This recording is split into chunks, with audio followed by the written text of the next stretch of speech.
457-1210. If you have questions or comments, please feel free to give us a call. You're listening to Rick and Fred with Natural Foods Plus. Our program is called Health is Wealth, and we do this program every Tuesday right here on WDAO. And again, Natural Foods Plus, we're open Monday through Fridays, 8:30 to 8, Saturdays 9 to 7, and Sundays 12 to 5. Phone number there is 279-0994. You know, interesting article in the Dayton Daily News, Fred, and March the 1st. And it talked about, the article's headline was, County Wants to Tie Work Health Costs to Lifestyle. And it was a very interesting article, and it says that what they're trying to do is change behavior and reduce the costs.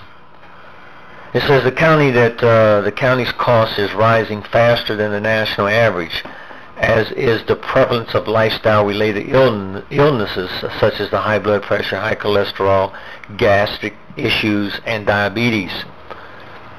And he actually gave statistics from 2006 and 2007. The county spent $4.3 million on claims related to tobacco use and $7.1 million on claims related for overweight or obese. And so they're recommending. They have a couple of recommendations, and there's a bill, Senate Bill 5, that if this bill passes, it would require the employees to pay 20% of their health insurance costs.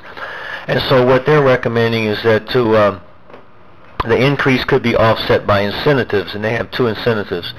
One incentive would be for non-smokers, and the other one would be if you, as an employee, would get an annual physical and take a health risk assessment and get age and gender appropriate screenings such as mammograms, pap smears, and prostate exams.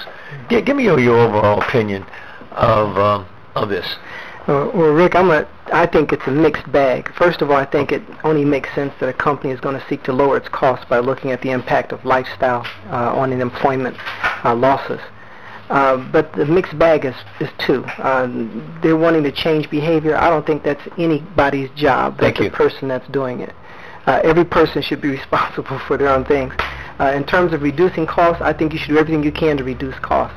The positives is that it makes people become more aware of what their personal impact, their choices, the impact it has on life and death issues. From that perspective, I understand why they're doing it. But it also gives them a huge and direct control over the non-working hour time of their employees, and it turns the county into a behavior police force. I don't like that idea at all. Well, let me, because I had a different perspective in terms of, I think that, first of all, I admire their attempt to change behavior. Mm-hmm. And I think that they're basically saying that, hey, statistics are showing us that we have quite a bit of health-related issues regarding tobacco and also overweight.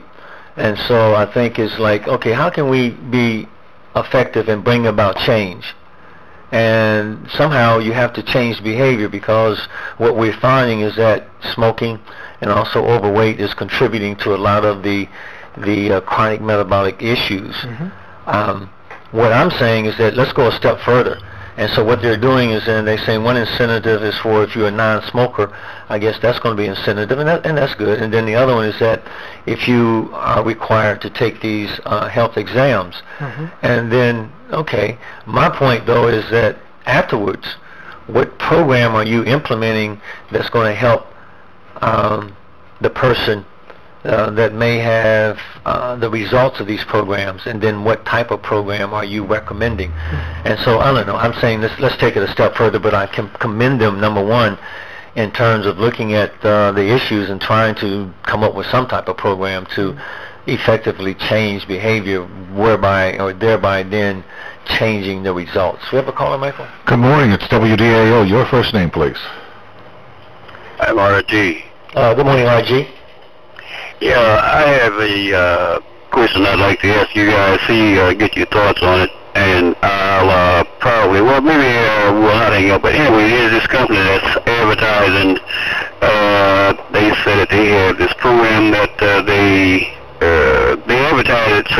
giving it free for type 2 diabetes, you know. Okay. And they say that they have all kinds of exercises and different programs and stuff, and they say that they may want to change your medicine, and they say you can get all this free. They say you can get free travel possibly, and I just want to know if you guys are aware of it, or if you what your thoughts on it, you know, because then when you send the packet out, it's I don't know, about 15, 20 pages to fill out, asking different information, specific information about your physical condition and stuff like that. And then they said that it's going to cost. So they switch from the first little card they sent out saying that all this stuff is going to be free, and then they say it may cost you. And one other question is, they say that they would give you certain medicine and stuff. Would it be a good idea to go with them, you know, do that and get off the medicine that you're already taking? Oh, wow.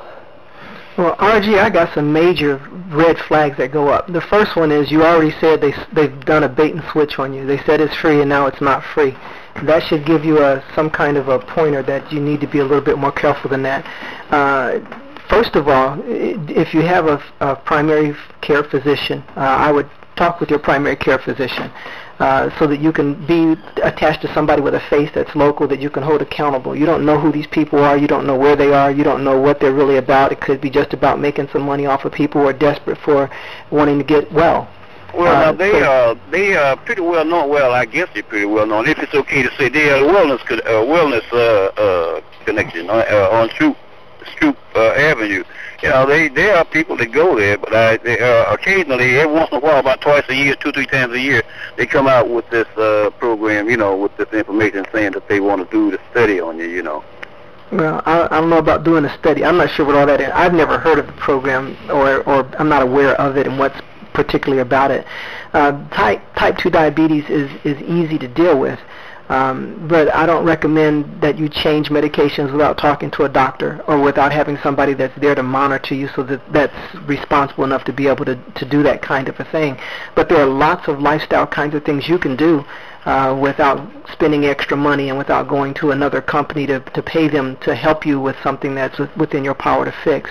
For example, we talk about exercise, we talk about reducing fat, we talk about maintaining the limit on your simple sugar intake.